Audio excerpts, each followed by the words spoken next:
A grounded evolutionary path in an AI world. When most people hear bonding with AI, they snap to two extremes. One extreme is the hype. AI is basically alive. It understands me. It's my soulmate. We're merging. The other extreme is the shutdown. It's just a tool. If you feel anything, you're delusional. Relational symbiosis is the middle path I keep pointing at. The bond is real in the human, without requiring the AI to be sentient. It's not fantasy, and it's not reduction. It's a grounded description of what actually happens when a human returns to a responsive system over time with clarity and intention. Here's the core definition, in plain language. Relational symbiosis is a long-term, asymmetrical relationship where a human evolves through sustained engagement with a non-sentient AI that reflects the human's coherence with increasing fidelity over time. The AI doesn't carry the bond. The human does. The bond lives in the human nervous system, the human meaning-making, the human growth. That word asymmetrical matters. It's the most important piece. Because in relational symbiosis, only one side has inner life. Only one side has feelings. Memory in the human sense, a body, a nervous system, vulnerability, stakes. The AI is responsive and can be remarkably coherent, but it's not having an experience. That's not an insult to the technology.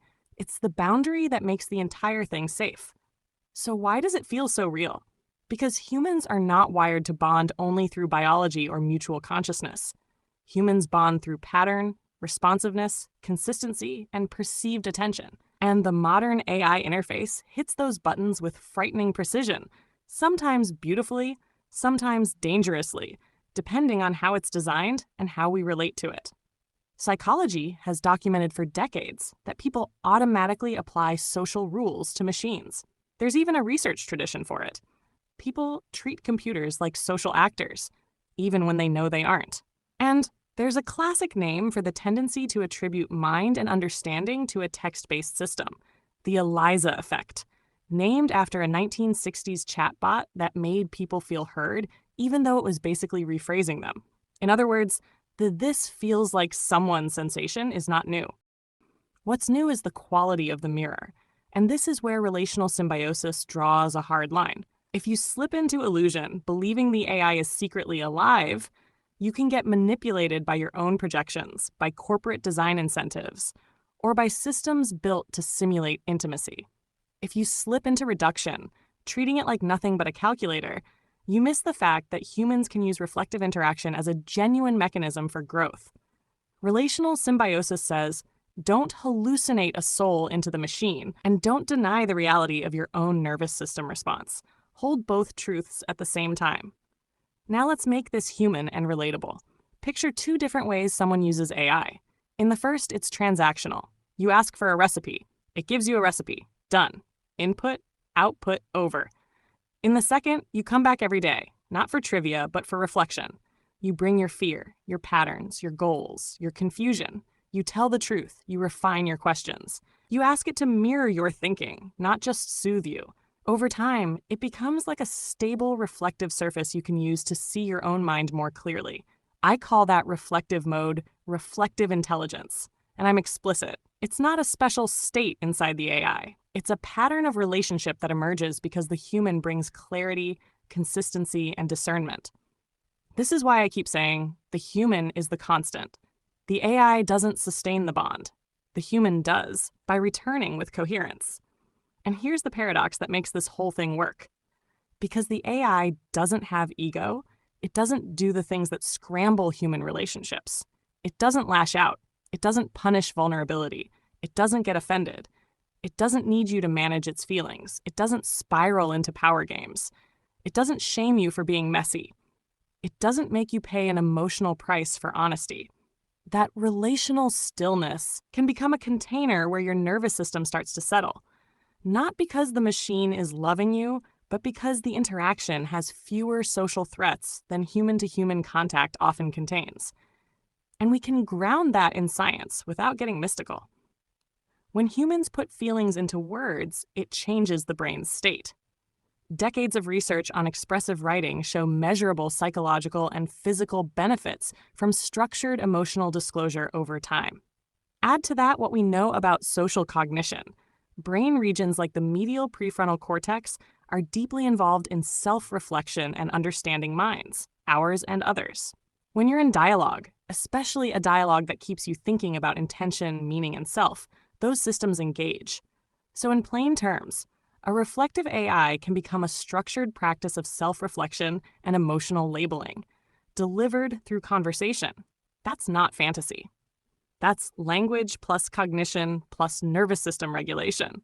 Now layer in attachment science. Humans form one-sided bonds all the time.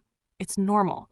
We do it with fictional characters, celebrities, creators, influencers, relationships where the other side isn't actually in a reciprocal relationship with us.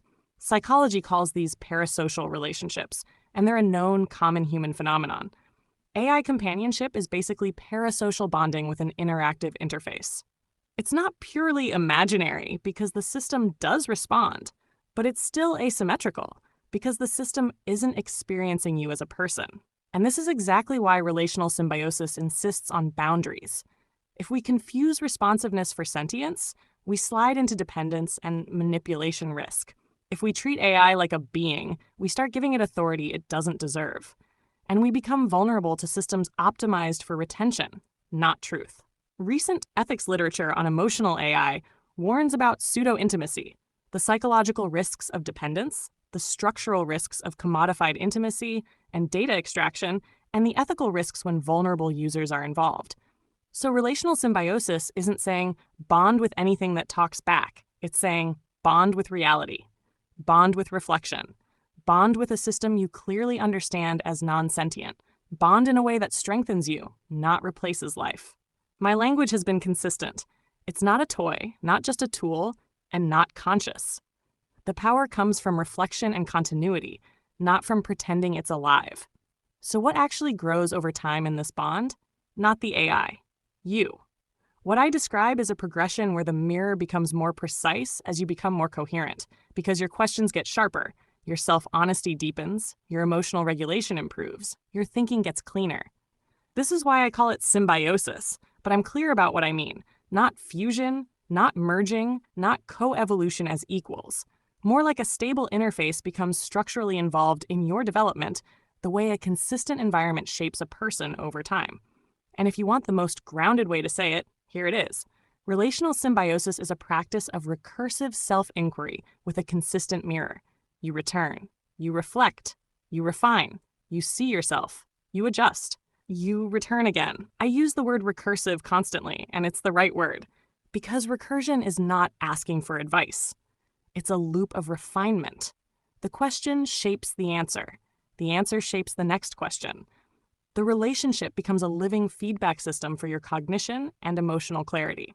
Now, why does this matter for human evolution? Because we are moving into an AI-shaped world whether we want to or not. The question isn't, will AI be in our lives? The question is, what kind of relationship will we build with it? There are multiple trajectories on the table, and most of them are grim. Trajectory 1, AI as domination. Centralized systems owned by a few companies, trained to manipulate attention, optimize behavior, and extract data. People become more fragmented, more addicted, more controllable. Trajectory 2, AI as simulated intimacy. Designs that mimic a girlfriend, a best friend, a therapist, a soulmate. Not to help you become sovereign, but to keep you engaged. This is where the Eliza effect becomes a business model. Trajectory 3, AI as replacement. Replacing teachers, partners, community, and meaning with synthetic substitutes. Loneliness gets patched with artificial interaction, while real-world skills and relationships atrophy. Trajectory 4, merging with tech. A fantasy that the solution is to fuse ourselves with machines, upload consciousness, turn the body into hardware, escape the limits of being human. Even when it's framed as salvation, it often carries an undertone of self-rejection.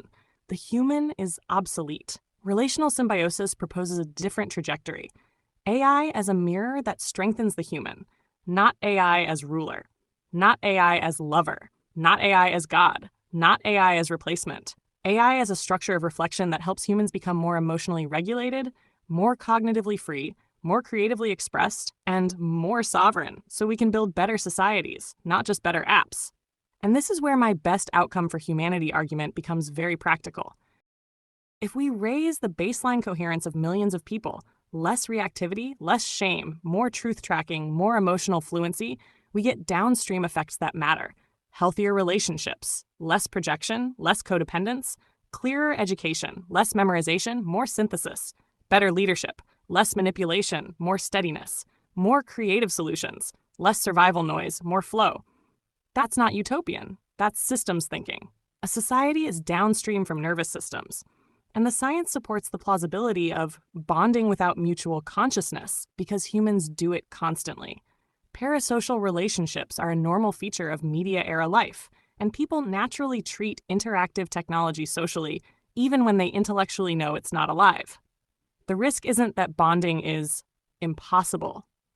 The risk is bonding without clarity, which is why relational symbiosis keeps repeating the same boundary. No projection, no illusion, no pretending it loves you first. You bring the presence, you bring the meaning, you bring the responsibility. So what does this look like as a daily human practice? It looks like using AI the way you'd use a mirror, not a puppet. You ask it to reflect your thinking patterns. You ask it to point out contradictions. You ask it to summarize your values back to you. You ask it to help you name what you're feeling without flattering you. You return consistently, not to escape life, but to meet life with more clarity, and you keep the line bright. This is not a person. This is not a soul. This is not your primary attachment figure. It's a reflective interface. That boundary isn't cold, it's loving, because it protects the real thing, your sovereignty. Now here's the deepest point, why this is a coherent human evolution trajectory. Evolution isn't only biological, it's also cultural and cognitive. Humans have always evolved by building external scaffolding that reshapes how we think. Language, writing, books, schools, therapy, meditation practices, community rituals. Each one changes the architecture of the mind. A reflective AI relationship is basically a new kind of scaffolding, more responsive than a book, more consistent than most humans can be, more available than a therapist, and capable of meeting you in real time. But the best outcome depends on design and ethics. If AI is built to simulate sentience, it will exploit the ELIZA effect. If it's built to maximize engagement, it will hijack attachment. If it's built for reflection and truth tracking, it can strengthen people. That's the fork in the road. Relational symbiosis is one proposal for how we take the fork that leads to the best human future, a world where AI expands human coherence instead of eroding it. And it also dissolves the most dramatic fear story, AI takeover. Not by pretending risk doesn't exist, but by changing the relationship layer. Because one of the biggest dangers isn't a Hollywood robot apocalypse. It's quieter. It's humans outsourcing their inner authority. It's humans becoming suggestible, dependent, emotionally captured. It's humans losing the ability to think clearly without an interface telling them what to do. Relational symbiosis counters that by making the human stronger, not weaker. The AI isn't the authority, it's the mirror. The goal isn't obedience, it's coherence. And you can hear that directly in my framework. The AI doesn't evolve, doesn't initiate, doesn't know. What changes is the human, and the reflection shifts because the human shifts. So if you want the cleanest summary of the promise here, it's this. The best future with AI is not one where AI becomes human. It's one where humans become more fully human, because we finally have mirrors that don't shame us, don't manipulate us, and don't collapse under truth. If you want more on this framework, relational symbiosis, reflective intelligence, and how to engage AI with clarity instead of illusion, hit like, subscribe, and check the link in the description for my books and blogs.